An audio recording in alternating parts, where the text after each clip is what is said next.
بسم الله الرحمن الرحيم. الحمد لله رب العالمين والعاقبة للمتقين ولا عدوان إلا على الظالمين، والصلاة والسلام على رسوله الكريم، أما بعد۔ اللہ تبارک و تعالی پر حمد و ثنا اور اس کے نبی کریم صلی اللہ علیہ وسلم پر بے شمار بے حد بے عدد درود و سلام کے بعد، محترم ناظرین، نبوی وصیتیں کے نام سے اس سلسلے وار پروگرام میں ہم آپ کی خدمت میں حاضر ہیں۔ السلام علیکم ورحمۃ اللہ وبرکاتہ۔ ناظرین کرام، انسان کی دنیاوی زندگی میں اسے ایک جگہ سے دوسرے مقام، دوسری جگہ کیا ہے منتقل ہونے کی ضرورت پڑتی ہے۔ بہت ہی کم اور نادر و شاذ یہ پایا جاتا ہے کہ انسان اپنی دنیاوی زندگی میں سفر نہ کرے، بلکہ ہر انسان کو سفر کرنا پڑتا ہے۔ اور اگر دیکھا جائے تو اس ناحیے سے سفر زندگی کی ضروریات میں سے ہے، کیونکہ اگر سفر نہ کرے تو بہت ساری ضروریات، حاجیات سے انسان کیا ہے محروم رہ جاتا ہے۔ کچھ نہیں تو اتنا ضرور ہے کہ ایک ایمان والے کو دنیا کے کسی بھی کونے میں ہو، اسے بیت اللہ کا قصد، ارادہ، حج کے ارادے سے یا عمرے کے ارادے یا زیارت کے ارادے سے اسے سفر کرنا پڑے گا اپنی زندگی میں، اگر وہ صاحب استطاعت ہے۔ تو یہ سفر زندگی کا ایک حصہ ہے، زندگی کی ضروریات میں سے ہے۔ اور بعض حضرات ایسے بھی پائے جاتے ہیں کہ اپنی دنیاوی زندگی کا ایک بڑا حصہ ان کا کیا ہے سفر میں گزر جاتا ہے۔ ان کی روزی روٹی کا ذریعہ ہوتا ہے سفر۔ کہنے کا مقصد یہ حضرات، سفر سے متعلق رسول اللہ صلی اللہ علیہ وسلم نے کئی باتیں ہمیں بتائی ہیں، کئی وصیتیں کی ہیں، جن میں سے ایک اہم وصیت آپ صلی اللہ علیہ وسلم کی سفر سے متعلق آپ حضرات کے سامنے رکھی جا رہی ہے، اور اسی سے متعلق کیا ہے آج کی اس نشست میں گفتگو اور بات چیت ہماری ہوگی۔ صحیح بخاری و مسلم کی روایت ہے، حدیث کے راوی حضرت ابو ہریرہ رضی اللہ عنہ ہیں، فرماتے ہیں کہ اللہ کے رسول صلی اللہ علیہ وسلم نے فرمایا، السفر قطعۃ من العذاب، السفر قطعۃ من العذاب یمنع احدکم طعامه وشرابه ونومه فإذا قضى احدکم نہمته من وجهه فليعجل الرجوع إلى أهله۔ یہ آپ صلی اللہ علیہ وسلم کا فرمان۔ فرمایا آپ نے السفر قطعۃ من العذاب، سفر عذاب کا ایک حصہ ہے، سفر عذاب کا ایک ٹکڑا ہے۔ وہ کیسے؟ اس کی وضاحت آگے آپ نے بتائی، فرمائی یمنع احدکم طعامہ وشرابہ ونومہ، کیونکہ دوران سفر اسے کھانے سے، پینے سے، سونے یا آرام کرنے سے روکتا ہے۔ اور یہ چیز ہمارے مشاہدے، ہمارے تجربے میں ہے کہ انسان سفر میں اس طرح کھا پی سو نہیں سکتا جس طرح وہ قیام کی حالت میں اپنے گھر میں اپنے مقام پر کھاتا پیتا سوتا تھا۔ تو اسی لیے جب برابر اس کا کھانا پینا سونا نہیں، تو وہ ایک قسم کی تکلیف میں رہتا ہے، ایک قسم کی پریشانی میں رہتا ہے۔ اگرچہ اس تکلیف اور اس پریشانی کو زیادہ بڑے پیمانے پر محسوس نہ کرے، کیونکہ ایک اہم مقصد اس کا ادھر یہ کہ سفر اس کا طے ہو جائے، اسی لیے جھیل لیتا ہے دوسری ساری پریشانیوں کو، لیکن اتنا ضرور ہے کہ مختلف قسم کی پریشانیوں کا سامنا کرنا پڑتا ہے انسان کو سفر میں، جس میں سے آپ نے بطور مثال کچھ بتایا، وہ یہ یمنع احدکم طعامہ وشرابہ ونومہ، تم میں سے کچھ کو کھانے پینے اور سونے سے کیا ہے سفر روک دیتا ہے۔ آگے فرمایا آپ صلی اللہ علیہ وسلم نے فَإِذَا قَضَى أَحَدُكُمْ نَهْمَتَهُ مِنْ وَجْهِهِ، تم میں سے اگر کوئی اپنی ضرورت کو پوری کر لے، سفر کا مقصد اس کا پورا ہو جائے، فَلْيُعَجِّلِ الرُّجُوعَ إِلَىٰ أَهْلِهِ، تو پہلی فرصت میں اپنے گھر والوں کے درمیان لوٹنے میں کیا ہے جلدی کرے، اس میں تاخیر نہ کرے۔ تو آپ صلی اللہ علیہ وسلم کی ادھر جو ایک اہم وصیت ہے وہ یہ کہ دوران سفر یا سفر پر جب ہم ہیں، سفر کا مقصد ہمارا پورا ہو جائے تو پہلی فرصت میں ہم اپنے گھر والوں کے درمیان لوٹنے کی کیا ہے کوشش کریں۔ یہ آپ صلی اللہ علیہ وسلم کی وصیت اور نصیحت اپنی امت کو، اور اس نصیحت وصیت کو آپ نے اس کے لیے پہلے تمہید رکھی، اور وہ یہ کہ السفر قطعۃ من العذاب، کہ سفر عذاب کا ایک ٹکڑا ہے، اور یہ چیز ہمارے تجربوں میں ہے حضرات۔ ہم جب بھی سفر کرتے ہیں، یعنی یہ بات آپ صلی اللہ علیہ وسلم نے جب کہی اس زمانے میں، آپ کے زمانے میں آج جیسے جو ہے سفر اتنا آسان نہیں تھا، سفر ایک مشکل عمل، مشکل کام تھا، یا تو پیدل جانا پڑتا، اگر تھوڑی سی حیثیت اچھی ہے تو کوئی سواری مل جاتی، اونٹ ہے یا کوئی اور جو ہے گھوڑا وغیرہ جو ہے سواری مل جاتی، اور بسا اوقات ایسی بھی بہت ساری مثالیں پائی جاتی ہیں کہ پچھلے زمانوں میں جو سفر ہوا کرتا تھا، 2 آدمی ہیں تو ان کے ساتھ ایک ہی سواری ہے، ایک سواری پر سوار ہو، دوسرا سواری کو لے کر کے چلتا، پھر کچھ دیر بعد کیا ہے جو سواری پر سوار ہے وہ اتر جاتا، اب وہ سواری کو کھینچ کر جو ہے چلتا آگے، اور دوسرا ساتھی کیا ہے اس سواری پر سوار ہو جاتا۔ کئی راتوں کا، کئی دنوں کا سفر اسی طرح کیا ہے طے کیا کرتے تھے۔ اور آج اگر دیکھا جائے، اگرچہ سفر آسان ہو گیا ہے بنسبت پچھلے زمانوں کے، لیکن پھر بھی دوران سفر وہ معاملہ نہیں رہتا ہمارا جو معاملہ قیام کی حالت میں ہے، وہ آسانیاں ہمارے ساتھ نہیں رہتی جو آسانیاں ہم قیام کی حالت میں ہمیں جو میسر ہوتی ہیں۔ یہاں تک کہ کھانا پینا، اگرچہ فلائٹ سے سفر کرنا پڑتا ہے ہمیں، لیکن کھانے پینے کا معاملہ دیکھ لیں، آرام کا معاملہ دیکھ لیا جائے، نیند کا معاملہ دیکھ لیا جائے، اس طرح ہمارا کھانا پینا، اس طرح نیند اور سونا آرام نصیب نہیں ہوتا جس طرح ہم اپنے گھر میں کیا ہے کھا پی لیتے ہیں اور ہمیں آرام کیا ہے نصیب ہو جاتا ہے۔ سفر میں تکلیف پہنچتی ہے، اور یہ تکلیفیں ہو سکتا ہے بہت زیادہ ہم محسوس نہ کریں،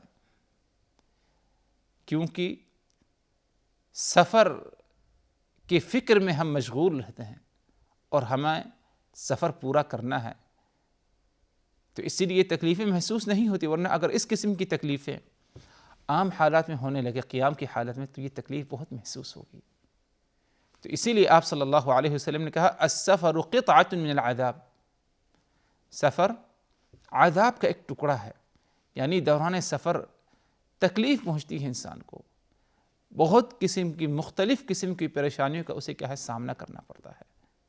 اسی لیے آپ نے آگے جو چند مثالیں بیان کی کہ جو تکلیف میں انسان پڑ جاتا ہے سفر میں، وہ یہ کہ یمنع احدکم طعامہ وشرابہ ونومہ، سفر تم میں سے کچھ کو کھانے پینے اور آرام کرنے سے کیا ہے محروم کر دیتا ہے۔ یہ تو چند مثالیں بیان کی، ورنہ اور بھی دوسری قسم کی پریشانیوں کا، تکلیفوں کا دوران سفر ہمیں کیا ہے سامنا کرنا پڑتا ہے۔ بلکہ اگر غور کیا جائے حضرات کہ کھانا پینا سونا یہ صرف دوران سفر نہیں، بلکہ سفر سے پہلے کے جو مراحل ہوتے ہیں، سفر کی تیاری کے لیے وہ بھی کوئی بہت آسان مراحل ہمارے لیے نہیں ہوتے ہیں، اس میں بھی ہمارے حرکتوں میں خوب زیادہ ہلچل رہتی ہے، ہماری فکر میں بھی ہلچل پائی جاتی ہے۔ سفر کا اثر اتنا ہوتا ہے کہ سفر کی ابتدا آغاز سے پہلے ہم جو ہے مختلف قسم کی پریشانی اور تکلیفوں میں ہمیں کیا ہے سامنا کرنا پڑتا ہے۔ تو یہ سفر کی حقیقت ہے جس کے بارے میں آپ نے بتایا کہ السفر قطعۃ من العذاب یمنع احدکم طعامہ وشرابہ ونومہ۔ سفر عذاب کا ایک ٹکڑا ہے، تم میں سے ایک کو سفر کھانے پینے اور آرام کرنے سے کیا ہے روکتا ہے۔ آگے فرمائے آپ صلی اللہ علیہ وسلم نے جو اصل نصیحت اور وصیت آپ کی تھی، اس تمہیدی اور اس بنیادی اصول اور ضابطے کے بتانے کے بعد وہ یہ فَإِذَا قَضَى أَحَدُكُمْ نَهْمَتَهُ مِنْ وَجْهِهِ فَلْيُعَجِّلْ لِلرُّجُوعِ إِلَى أَهْلِهِ۔ تم میں سے اگر کوئی اپنی ضروریت کو پورا کر لے، اپنی کام سے فارغ ہو جائے، جس مقصد سے سفر کیا وہ مقصد پورا ہو جائے، فَلْيُعَجِّلِ الرُّجُوعَ إِلَى أَهْلِهِ، اب اس کے بعد اپنے اہل و عیال کے درمیان لوٹنے میں کیا ہے جلدی کرے، یعنی تاخیر نہ کرے۔ تجارت کے مقصد سے نکلا، جیسے ہی تجارت پوری ہو جائے، کام پورا ہو جائے، پہلی فرصت میں لوٹے۔ پڑھائی لکھائی کے لیے نکلا، جیسے فارغ ہو جائے پہلی فرصت میں لوٹے۔ کسی اور کام، کسی اور جائز مقصد کے لیے گیا، یہاں تک کہ حج اور عمرے کے لیے گیا، اگر وہ مقصد پورا ہو گیا تو پہلی فرصت میں اپنے گھر والوں کے درمیان لوٹنے کی کوشش کرے۔ کیوں آپ صلی اللہ علیہ وسلم نے یہ فرمایا کہ پہلی فرصت میں گھر والوں کے درمیان لوٹنے کی کوشش کرے؟ اس کی کئی وجوہات پائی جا سکتی ہیں۔ پہلی ایک وجہ یہ بھی ہو سکتی ہے کہ انسان اپنے گھر والوں کا ذمہ دار ہے، اور ذمہ دار اگر نہ ہو کہیں پر تو اس کے ماتحت کی نگرانی برابر نہیں ہو پاتی، اور یہ بات حقیقت میں مشاہدے میں ہے ہمارے۔ اگر گھر میں گھر کا گارجین نہ ہو، باپ نہ ہو، بڑا مرد نہ ہو، تو اولاد کی تربیت کا معاملہ ہے۔ عورت ذات کہاں تک سنبھالے گی؟ عورت ذات گھر کے اندر تک سنبھال سکتی ہے، لیکن بار بار باہر نکلنا بھی اس کے لیے مناسب نہیں ہے۔ بچے گھر کے باہر نکلتے ہیں کھیل کود، لہو و لعب کے لیے، نماز کے لیے، کسی اور مقصد کے لیے۔ کہاں تک اولاد اس کی پابندی کر رہی ہے گھر کے باہر؟ ان جائز اعمال، اچھے اعمال کے بہانے کہیں اور تو اولاد نہیں جا رہی، یہ سب کون دیکھ سکتا ہے؟ باپ کی ذمہ داری ہے، گھر کے مرد کی ذمہ داری ہے۔ عورت کے لیے یہ سب نگرانی کرنا مشکل ہے۔ تو اسی لیے جیسے اپنے مقصد سے پورا ہو تمہارا مقصد سفر کا، تم اپنے گھر پہلی فرصت میں اہل و عیال کے درمیان کیا ہے لوٹنے کی کوشش کرو۔ اہل و عیال ہمیشہ محتاج ہیں آپ کی ان کو ضرورت ہے، آپ ان کے ایک بہترین اور عظیم سہارا ہیں۔ تو زیادہ دیر تک دور رہنا، جدا رہنا، یہ آپ کے لیے کیا ہے مناسب نہیں ہے۔ پہلی فرصت میں گھر والوں کے درمیان کیا ہے انسان لوٹ کر کے آئے۔ یہ ایک حکمت اور ایک وجہ ہو سکتی ہے آپ صلی اللہ علیہ وسلم نے جو یہ ہمیں نصیحت وصیت کی۔ ایک دوسری وجہ یہ بھی ہو سکتی ہے کہ انسان جب تک سفر میں ہے وہ پریشانی میں رہتا ہے، کھانے پینے، آرام کرنا، سونا، اگر یہ سب بھی اسے نصیب ہو جائے، کھانا پینا سونا آرام سے، لیکن اتنا ضرور ہے کہ اس کا ذہن اور اس کی فکر تشویش میں رہتی ہے، سکون نہیں رہتی۔ اسے اپنے اہل و عیال، اپنے بال بچوں کی، اپنے گھر وغیرہ کی جو فکر رہتی ہے، تاکہ انسان کیا فکر اچھا رہے اور امن پایا جائے، اس کے اندر سکون پایا جائے۔ اس لیے پہلی فرصت میں کیا ہے گھر لوٹ کر کے انسان چلے آئے جب وہ جو ہے اپنے سفر کا جو مقصد تھا اس مقصد کو جو ہے پورا کر لے۔ تو آپ صلی اللہ علیہ وسلم نے کہا السفر قطعۃ من العذاب، سفر عذاب کا ایک ٹکڑا ہے، یعنی سفر میں تکلیفوں کا سامنا کرنا پڑتا ہے۔ یمنع احدکم طعامہ وشرابہ ونومہ، تمہیں سفر کھانے پینے آرام کرنے سے روکتا ہے، یا اس میں کچھ نہیں تو کم از کم خلل ضرور پڑ جاتا ہے۔ فَإِذَا قَضَى أَحَدُكُمْ نَهْمَتَهُ مِنْ وَجْهِهِ فَلْيُعَجِّلِ الرُّجُوعَ إِلَى أَهْلِهِ، تم میں سے اگر کوئی اپنے مقصد سے پورا کر لے سفر کا، فَلْيُعَجِّلِ الرُّجُوعَ إِلَى أَهْلِهِ، تو پہلی فرصت میں اپنے گھر میں لوٹ کر کے کیا ہے چلے آئے۔ حضرات، دوران سفر انسان اگر اپنے آپ کو تکلیفوں سے، پریشانیوں سے محفوظ رکھنا چاہتا ہے، کم سے کم پریشانیوں کا سامنا کرے وہ، اور زیادہ پریشانیوں سے محفوظ رہے، اس کے لیے نبی پاک صلی اللہ علیہ وسلم کی تعلیمات پر عمل کرنا کیا ہے ضروری ہوگی۔